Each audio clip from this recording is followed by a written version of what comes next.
So, how has the tour been so far? It's been great. It's been really fun. It's been one of the favourite tours I've ever done actually. Okay. I've been friends with Dan a bit for years and collaborators with him for years, and we've wanted to tour together for a while, but our schedules have never matched up. So this is the first time it's worked out. So I'm really enjoying it. Cool. Was it fun being on that track with him? Yeah. It was one of those ones they sent to me while I was on tour in America actually, and we just spoke about it briefly, and Pip said, I've got this track that's really political and like in your face, and I was like, I can do that. And he sent it over, and straight away I was like vibing on it, and then I just sort of recorded it in my bus one day, sent it back to him, and it was super simple, super easy, pain free. Oh, sick. Even playing it live? Yeah. Oh, sick. What's the best show been so far? It's really hard to say because it's not like there's been good nights and bad nights. They've genuinely all been like really enjoyable and good. Cool. So I don't really have a favourite. Yeah. I'm from Norwich. How was that? Norwich was dope. Yeah, I really love that venue. Yeah, it's a great venue. Yeah, I really love that venue. Yeah, sick. So got a new album coming out next month, is it? And I was wondering whether there's going to be any surprises on it which you haven't let out in your repertoire so far. Or like... there's definitely I think people are going to be surprised by it, by how it sounds. I think it doesn't sound like anything else out there at the minute, and kind of purposely we didn't want to follow any trends or follow any fashions, or we wanted to define it. You know what I mean, and make something new. And I think when people hear it, I think they're definitely going to be a bit shocked by it. Really? What's your favourite track on it? Personally, there's a song called "Not My Revolution," which is it's my it's really about my story. Yeah. From being a kid right up to where I am now, and it's kind of the most personal track I've ever done. So that's probably my favourite one. Oh, sick. What was it like playing with Adam from Taking Back Sunday? Really cool. Really cool. It's my favourite song so far. Awesome. So, no, he's a really nice guy. We sent the tape off to him, kind of not expecting to hear anything back, and a week later we'd flown him, was recording it, and I got to perform it with him on Warped Tour in Texas, I think. Yeah. And super sweet guy, really nice, humble. Cool. You did the music video of him as well. Yeah.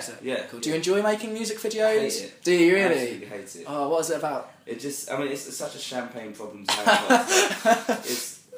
It's just I don't know, you always have to be up. It always starts at 5 a.m. because we're always we need to get the lights and it starts at 5 a.m. and they go on all day, and it's just it's just a lot of waiting around, and like I say, it's like moaning about having money weighing down your pockets. Is it kind of weird, kind of miming to your song? I never mime. Oh, you do it live? I don't, because I some people do, but I like to have it sounds stupid, but I like the veins in my neck. Oh yeah. I like it to look like I'm actually singing, so I always actually do. That's cool. So with your new album, I'm guessing it's still going to be quite politically motivated. Do you write about politics to educate, or do you write about politics to get it off your chest? Really, to get it off my chest. Someone asked me earlier, do you feel a responsibility to write about it? And I don't feel any responsibility to write about it, really. Maybe I should, but I don't. And I just write it because it interests me, and because I'm passionate about it, and because, I don't know, I feel I just don't feel like it's I write something because it's worthy, because it's you should hear it because it's worthy. I think it's I write it and I want it to be fun to listen to, first and foremost. I want it to be a good song, I want it to be enjoyable. No one wants to sit around and hear your art or your lecturing. They want to have fun when they listen to music, and I think that's important with political songwriting. And it's very difficult because it is a fine line you have to walk between being enjoyable and putting a point across without it, getting in the way.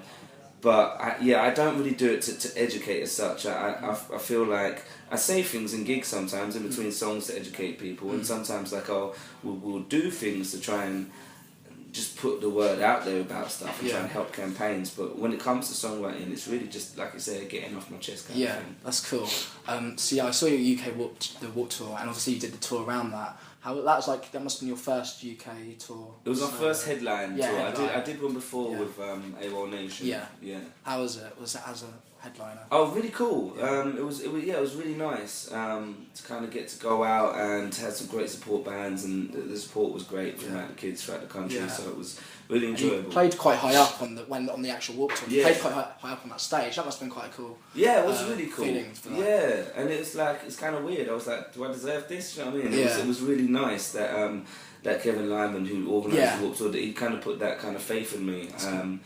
And yeah, it was an honour. So obviously you did the US it was a whole thing, yeah. It was in a wheelchair. Yeah. How did you learn anything from that? It was tough, but I actually learned a lot because you know, normally how I get a crowd is by being like at the front of the room, at the back of the room, running around the stage, and just being there and having to be like, all right, the only way I can get people, especially and people who've never heard of me, is just by what comes out of my mouth. And so I actually learnt a lot, and it taught me a lot of skills that I didn't have before. I think I came away a better front man for it, for sure. Oh, great. What was the highlight of the Warped Tour? Did you have any like crazy or eye-opening experiences? Many eye-opening experiences. I mean, it changed my life. It literally changed my life. But I think the coolest thing about the whole tour is like there's about 90 bands on it. Yeah. And everyone plays at different times every day. You can be the biggest band on it and opening one day, headlining the next. And it really works like that. And there's just like no egos. And if you go to any other like festival anywhere in the world and you go backstage, it's just like egos clashing with egos. Yeah. It sucks. I don't like it backstage. I'm always at the front of festivals because it's just so many egos. Yeah. And like Warped Tour, it literally just kills all of that dead. And it's so weird to have like 90 bands and no one's got an ego. It's fucking awesome. Some of those shows as well must have been like really like hot. That's the only thing which always in my head thinks that looks really hot. Yeah, I mean, it's a desert in summer. Do you know what I mean? Yeah. It's, it can be really like the heat is intense, but.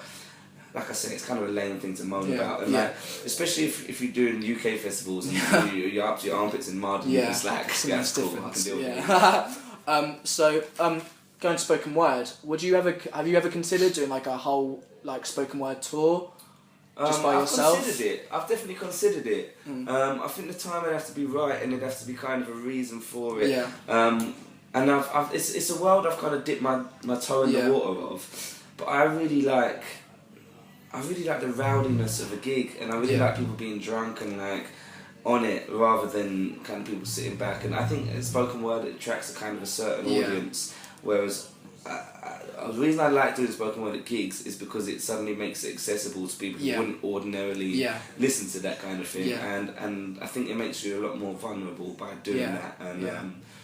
And I think it's kind of braver, and I kind of get off on the thrill of it. I think there's sometimes with spoken word there's a lot more power behind it than maybe a whole band. Yeah. Do you agree? Yeah, definitely. And I think when it goes right, when it goes wrong, totally not. But when it goes right, I definitely think it can be more powerful than anything. Yeah. Have you ever struggled with it then? Yeah, massively. Like there's so many times where it's like.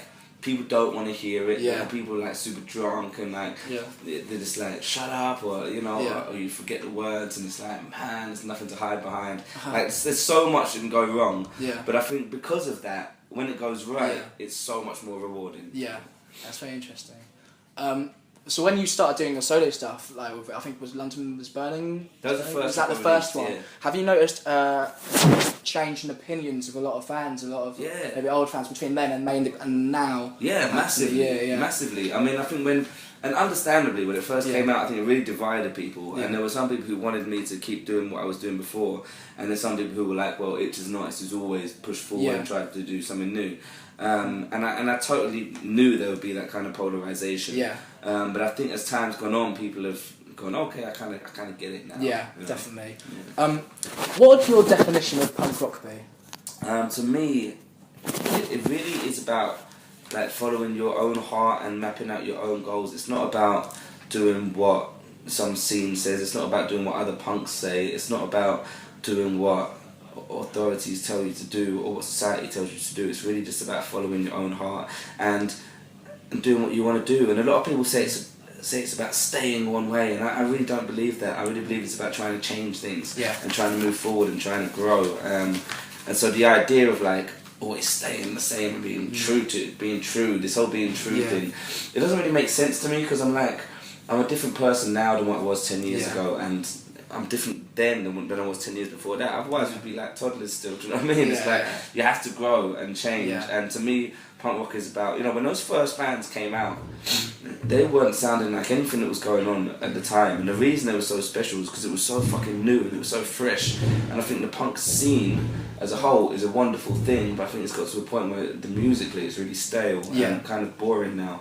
And there are still great bands out there, and there's still wonderful things that happen in the scene, and I love that there's a community, and I love that I got to grow up in this community, and now like all my friends are kind of people who are from this scene, and like other people I chat to who didn't kind of grow up in the scene, I find them quite, like, it's generalising a lot, but I find a lot of them really boring because they kind of just went with the mainstream thing to do the whole time, and it's kind of, they never understood this alternative community, this camaraderie that we have, you know? Totally. And I really love that there's that, but I also feel it's about like pushing forward and changing and defining the future. And was there ever a point in your life where you realised, oh, maybe punk rock it's not as what it used to be, or it's not as what I mean, of course. I don't know if there was like one moment, but I think as King Blue started to get bigger and certain elements of the scene were cool with that, and others were like just really anti it, and I always felt like, well, look, I'm like, you know, a working class kid who's come from a particularly bad background, and I've managed to kind of build this up myself and make this thing and make a good life for myself. And I think anything that kind of holds that back, I can't really support. And it's like, well, if someone's, I think that we should be supporting people who can do that. And I always just found it really bizarre and weird. And I was always like, look, this is what my politics are about. It's about helping poor kids to build a future for themselves. And if I can't do that for myself, then what am I talking about? Do you know what I mean? That's cool. So once the album's come out, what's your plans for the rest of the year? So, like I said, I've got this tour, then I'm going straight to America, doing a tour there with Air Dubai and K-Flay from February through to April. Coming back doing the second leg of this tour, and then it's kind of into festival season. Do you like staying busy and doing gigs, or would you rather have a bit of time off? I'd love to have a bit of time off, right? But I mean, we're at the end of the tour now, so I would really love to have like 3 weeks, something would be sick, but I love travelling, I love being on the road, it's a real privilege to be able to do this. This is my 11th year now of being in the industry, and that's an utter privilege and utter pleasure. It's the only job I've ever done. I don't have a plan B, I don't have a backup plan, I left education super early, I don't have any fucking other skills or anything like that, do you know what I mean? Like if this fell through, I know what the fuck I'd do. So I'm super happy and grateful, and like I said, it's a super privileged position that I'm in. Having a little bit of time off would be awesome, but it's just not how it is. Is there an ultimate goal?